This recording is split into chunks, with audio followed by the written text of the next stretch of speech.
ಆಡು ಮುಟ್ಟದ ಸೊಪ್ಪಿಲ್ಲ ನಿನ್ನ ಮೆಚ್ಚದವರ್ಯಾರಿಲ್ಲ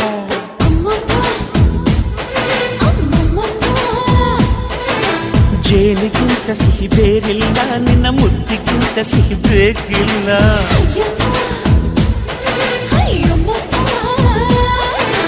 ಕಣ್ಣು ಕುಕ್ಕುವ ಬೆಚ್ಚಿ ಬೀಳುವ ಅಂದವಾದ ಹೆಣ್ಣು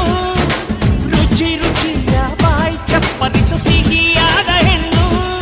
ಅಯ್ಯ ತಿಂದು ತೇಗಿದರು ಆಸೆ ತೀರದ ಪಂಚಾಮೃತ ಇವಳು ಯಾರು ಬರೋದಿಲ್ಲೋ ನಿನ್ನ ಕಷ್ಟದ ಕಾಲಕ್ಕ